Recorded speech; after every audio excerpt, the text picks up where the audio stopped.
JH Kannada stories ಈ ಚಾನಲ್ಗೆ ಎಲ್ರಿಗೂ ಸ್ವಾಗತ ಸುಸ್ವಾಗತ.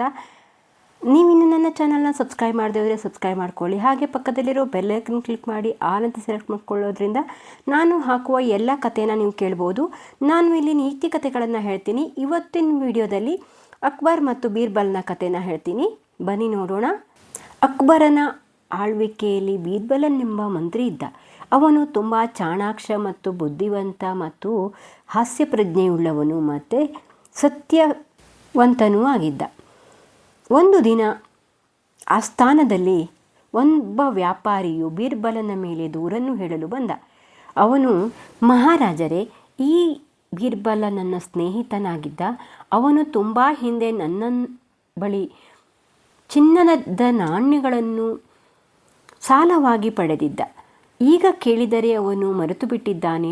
ಯಾವುದೇ ಸಾಲವನ್ನು ನಾನು ಕೊಟ್ಟಿಲ್ಲ, ಬದಲಾಗಿ ನಾನು ನಿನಗೆ ಸಾಲವನ್ನು ಕೊಟ್ಟಿದ್ದೇನೆ ಎಂದು ಹೇಳುತ್ತಿದ್ದಾನೆ. ಇದಕ್ಕೆ ನಮಗೆ ನ್ಯಾಯವನ್ನು ಕೊಡಿ ಎಂದು ಅಕ್ಬರನ ಬಳಿ ನ್ಯಾಯವನ್ನು ಕೇಳಿದ ಆ ವ್ಯಾಪಾರಿ. ಆಗ ಮಹಾರಾಜ ಅಕ್ಬರನು, ಬೀರ್ಬಲ ಸುಳ್ಳು ಹೇಳುತ್ತಾನೆಯೇ? ಅವನು ಯಾವಾಗಲೂ ಸತ್ಯವನ್ನೇ ನುಡಿಯುತ್ತಾನೆ. ಆದರೆ ಇದರಲ್ಲಿ ಏನೋ ಒಂದು ತಂತ್ರವಿದೆ. ಇದರ ತಂತ್ರವನ್ನು ನಾವು ಕಂಡುಹಿಡಿಯಬೇಕೆಂದು ತೀರ್ಮಾನಿಸಿದ. ಹಾಗೆ ಬೀರ್ಬಲ ಅಲ್ಲಿಗೆ ಬಂದ. ನಗುತ್ತಾ, ಸ್ವಾಮಿ, ನಾನು ಇವನಿಗೆ ಸಾಲವನ್ನು ಕೊಟ್ಟಿದ್ದೇನೆ. ಇವನಿಂದ ನಾನು ಪಡೆದಿಲ್ಲ ಸಾಲವನ್ನು ಎಂದು ಹೇಳುತ್ತಾನೆ. ಆಗ ಅಕ್ಬರರು, ನಿಮ್ಮಿಬ್ಬರಲ್ಲಿ ಯಾರು ಸತ್ಯವನ್ನು ಹೇಳುತ್ತಿದ್ದಾರೆ ಎಂದು ಕಂಡುಹಿಡಿಯಬೇಕಾಗಿದೆ ಎಂದು ನುಡಿಯುತ್ತಾರೆ. ಆಗ ಬೀರ್ಬಲನು, ಸ್ವಾಮಿ, ಈ ವ್ಯಾಪಾರಿಗೆ ನಾನೇ ಸಾಲವನ್ನು ಕೊಟ್ಟಿದ್ದೇನೆ. ಬೇಕಾದರೆ ಇವನ ಮನೆಯಲ್ಲಿ ಒಂದು ಹಳೆಯ ಪಾತ್ರೆ ಇದೆ. ಅದನ್ನು ತೆಗೆದುಕೊಂಡು ಬರಲಿಕ್ಕೆ ಹೇಳಿ. ಆ ಪಾತ್ರೆಯ ಎದುರೇ ನಾನು ಕೊಟ್ಟಿದ್ದೇನೆ. ಆ ಪಾತ್ರೆ ನಿಜವನ್ನು ಹೇಳಬಹುದು ಎಂದು ಹೇಳುತ್ತಾನೆ. ಆಗ ಆ ವ್ಯಾಪಾರಿಯು, ಏನು, ನಮ್ಮ ಮನೆಯ ಹಳೆ ಪಾತ್ರೆಯಲ್ಲಿ ಸತ್ಯವನ್ನು ನುಡಿಯುವುದೇ ಎಂದು ಕೇಳುತ್ತಾನೆ. ಹೌದು, ನಿಮ್ಮ ಮನೆಯ ಹಳೆಯ ತಾಮ್ರದ ಪಾತ್ರೆಯನ್ನು ತೆಗೆದುಕೊಂಡು ಬಾ, ಅದು ನನಗೆ ಸತ್ಯವನ್ನು ಹೇಳುತ್ತದೆ ಎಂದು ಹೇಳುತ್ತಾನೆ. ಆಗ 2 ದಿನದ ನಂತರ ಆ ವ್ಯಾಪಾರಿಯು ಆ ಮಡಿಕೆಯನ್ನು ಅಂದರೆ ಆ ಪಾತ್ರೆಯನ್ನು ತೆಗೆದುಕೊಂಡು ಬರುತ್ತಾನೆ. ಅರಮನೆಗೆ ಬರುತ್ತಾನೆ. ನೋಡಿ, ಈ ಪಾತ್ರೆಯಲ್ಲಿ ಯಾವುದೇ ಸತ್ಯವೂ ಇಲ್ಲ. ಇದು ಯಾವುದೇ ರೀತಿ ಮಾತನಾಡುವುದಿಲ್ಲ ಎಂದು ಹೇಳುತ್ತಾನೆ. ಆದರೆ ಬೀರ್ಬಲ,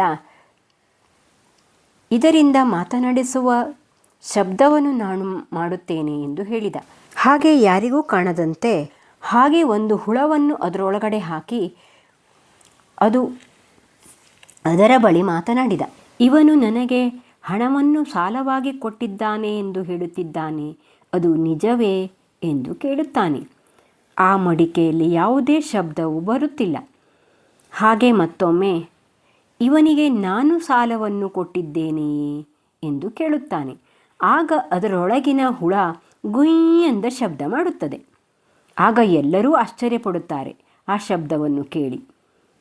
ಆಗ ಬೀರ್ಬಲನು, ನೋಡಿದಿರಾ, ಇವನಿಗೆ ನಾನು ಹಣವನ್ನು ಕೊಟ್ಟಿದ್ದೇನೆ ಎಂದು ಇದು ಸತ್ಯವನ್ನು ನುಡಿದಿದೆ ಎಂದು ಹೇಳುತ್ತಾನೆ. ಆಗ ಆ ವ್ಯಾಪಾರಿಯು ಭಯದಿಂದ, ಇಲ್ಲ ಇಲ್ಲ, ಇದು ಸುಳ್ಳು. ನಾನು ಇವನ ಬಳಿ ಯಾವುದೇ ಹಣವನ್ನು ಪಡೆದಿಲ್ಲ. ಇವನು ನನಗೆ ಯಾವುದೇ ಹಣವನ್ನು ಕೊಟ್ಟಿಲ್ಲ ಎಂದು ಸತ್ಯ ನುಡಿದು ಬಿಡುತ್ತಾನೆ. ಆಗ ಅಲ್ಲಿರುವರೆಲ್ಲರೂ ಆಶ್ಚರ್ಯದಿಂದ ಈ ವ್ಯಾಪಾರಿಯನ್ನೇ ನೋಡುತ್ತಾರೆ. ಆಗ ಅಕ್ಬರನು, ಮತ್ತೆ ಯಾಕೆ ನೀನು ಈ ರೀತಿ ಸುಳ್ಳು ಹೇಳಿದೆ? ಬೀರ್ಬಲನನ್ನು ಯಾಕೆ ಅಪರಾಧಿಯನ್ನಾಗಿ ಮಾಡಿದೆ ಎಂದು ಕೇಳುತ್ತಾರೆ. ಆಗ ಆ ವ್ಯಾಪಾರಿಯು, ಸ್ವಾಮಿ, ನಾನು ತುಂಬ ಹಣವನ್ನು ಕಳೆದುಕೊಂಡಿದ್ದೆ. ಯಾವುದಾದರೂ ಒಂದು ತಂತ್ರವನ್ನು ಮಾಡಿ ಆ ಹಣವನ್ನು ಇವನಿಂದ ಪಡೆಯಬಹುದು ಎಂದು ಯೋಚಿಸಿದೆ. ಹಾಗಾಗಿ ನಾನು ಇಲ್ಲಿ ತಪ್ಪು ಮಾಡಿದ್ದೆ, ಸುಳ್ಳು ಹೇಳಿದೆ. ನನ್ನನ್ನು ಕ್ಷಮಿಸಿ ಎಂದು ಬೇಡಿಕೊಳ್ಳುತ್ತಾನೆ. ಆಗ ಅಕ್ಬರನು ಬೀರ್ಬಲನ ಕಡೆಗೆ ತಿರುಗಿ, ಬೀರ್ಬಲ, ಇದಕ್ಕೆ ನೀನೇನು ಹೇಳುತ್ತೀಯಾ ಎಂದು ಕೇಳುತ್ತಾನೆ. ಆಗ ಬೀರ್ಬಲನು, ಸ್ವಾಮಿ, ಇವನು ತಪ್ಪನ್ನು ಒಪ್ಪಿಕೊಂಡಿದ್ದಾನೆ. ಹಾಗಾಗಿ ಇವನನ್ನು ಕ್ಷಮಿಸೋಣ. ಈ ಬಾರಿ ಅವನನ್ನು ಕ್ಷಮಿಸಿಬಿಡೋಣ ಎಂದು ಹೇಳುತ್ತಾನೆ. ಎಲ್ಲರೂ ಸಂತೋಷ ಪಡುತ್ತಾರೆ. ಹಾಗೆ ಅಕ್ಬರನು ಈ ಬೀರ್ಬಲನ ಚತುರತೆಗೆ ಮತ್ತು ನ್ಯಾಯಕ್ಕೆ ಅವನಿಗೆ ಒಂದು ಚಿನ್ನದ ಹಾರವನ್ನು ಕೊಡುತ್ತಾರೆ. ಇದೇ ರೀತಿ ಅಕ್ಬರನು ತುಂಬ ಒಳ್ಳೆಯ ಮನಸ್ಸಿನಿಂದ ಮತ್ತು ಅವನ ಬುದ್ಧಿವಂತಿಕೆಯಿಂದ ಈ ರಾಜ್ಯದಲ್ಲಿ ನಡೆಯುವ ಎಲ್ಲ ರೀತಿಯ ಮೋಸ ವಂಚನೆಯನ್ನು ತಡೆಯುತ್ತಾನೆ.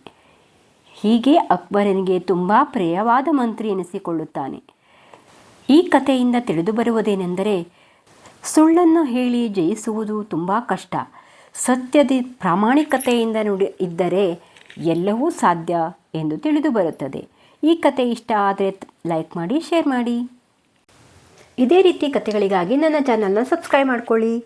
ಮಕ್ಕಳಿಗೆ ಈ ರೀತಿ ನೀತಿ ಕಥೆಗಳನ್ನು ಹೇಳಿ ಅವರನ್ನು ಒಳ್ಳೆಯ ದಾರಿಗೆ ನಡೆಸಿ. Thank you for watching. Bye.